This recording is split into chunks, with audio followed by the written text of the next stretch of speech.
Good afternoon, everyone. This is Newton Maenge. I'm with CIE Magazine, your source for fashion and entertainment. Today I have a very special guest.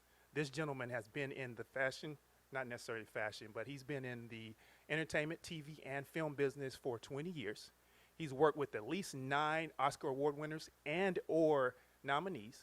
This gentleman has been on shows like Dexter, Shameless, and The Young and the Restless. That's just to name a few. Without further ado, I'd like to speak to this man. He's an inspiration to me. He's an actor, he's a stuntman, and newly director, Mr. Gino Montesinos. How are you doing, Gino? Thank you, Newton. It's a real pleasure to meet you. Thank you. The pleasure's all mine, Gino. Now, I know you have a new project that you've directed. It's called Fallen Angel. Can you give us a little bit of background on that? Yeah, it's a really something really special to my heart. I'm also sober 18 years, and it's an anti-opioid abuse music video. It's more of a public service announcement, and there's a crisis happening in our country. For example, in 2016, more people died of opioid abuse than in 16 years of combat soldiers dying in the Vietnam War, which was one of the bloodiest battles, bloodiest wars of all time in our country. And we really have to do something about it. And so, the two artists that I'm working with, Soy Fabulous, the writer, and Sheena Chauhan from India, the three of us got together and we just made this piece to sort of maybe hopefully raise awareness to that, to this issue. And I'm glad that you've actually taken the initiative to do that, because that is an epidemic and a big problem that people deal with. And it's something that we need to be made more aware of. Yeah.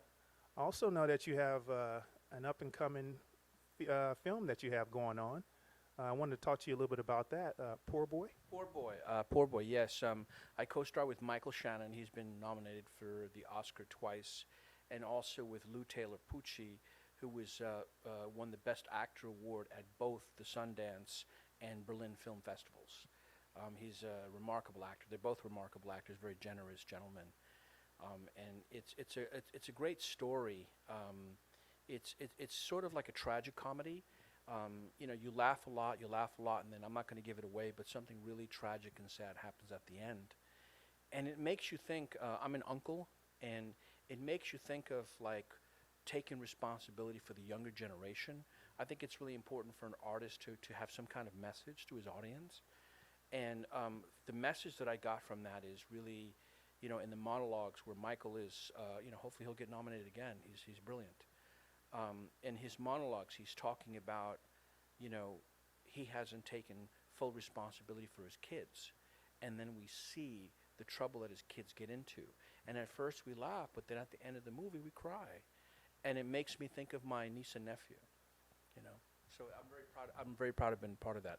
I play a Native American chief. That's another thing I want to talk about. I didn't know I was Native American until I was about 16 years old, and a professor cast me in my first movie as a Native American. And it was just like, she just kind of looked at me on the street and like, you're Native American. I thought she was crazy. And then she brought me to her office and showed me some maps, North and South America. And she says, where's your family from? And I said, Barranquilla, Colombia. She says, okay, this is the Caribe tribe right here. So anybody, I said, my grandma looks like a Native American. And it turned out she's like 100%. So that was like my sort of introduction to my own Native American heritage. And I play a Native American chief in Poor Boy. That's amazing. And I think in this business, just having actors such as yourself who's been in the game for so long, to have that Native American side. I mean, you have various ethnicities in the business, but to have that and to show that, hey, we're all here. We all can make it in this industry. That's a big, big deal. Yeah, and one thing I want to thank you very much for that. One thing I wanted to clarify is something that I got clarified in myself by this professor, is that Native American is just not North American Canada. Native American is actually all the way into Central and South America.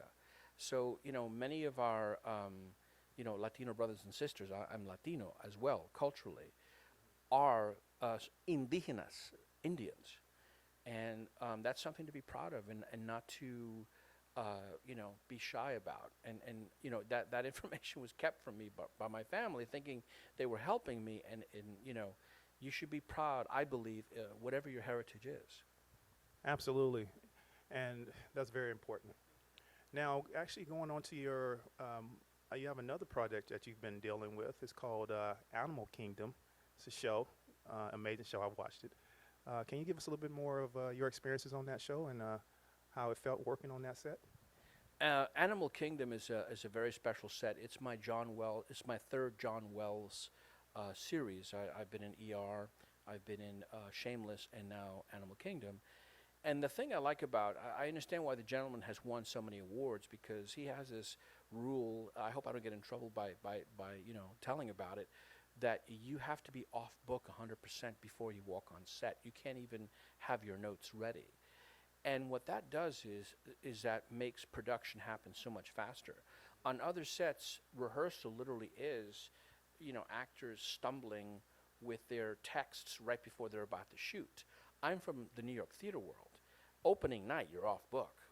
So, and then from opening night, the character just grows exponentially. So John Wells expects us to be Broadway opening night before we walk on set. I think it's correct, and I've brought that on to my own directing. I think it's an incredible rule. Now, you're speaking, and that's awesome that you even say that, because you've obviously been on soap operas as well, yeah. Young and the Restless. And do you feel like that was a similar concept when you were on Young and the Restless and dealing with that? Because I know you've dealt in theater, you've done film as well, but I know that's a niche that's a little bit different as far as preparation. I think that soap opera actors probably have the toughest job, because I saw one Emmy winner. I didn't work with him directly. I worked with another Emmy directly. I saw him be given something like 8 or 9 pages of monologues, and then have 5 minutes to prepare and then shoot. And two things that really blew my mind was that he was almost word for word, and he was absolutely brilliant. And then that year he won the Emmy. And so I thought television was fast. I thought shooting film was fast. Shooting soap operas is really, really fast.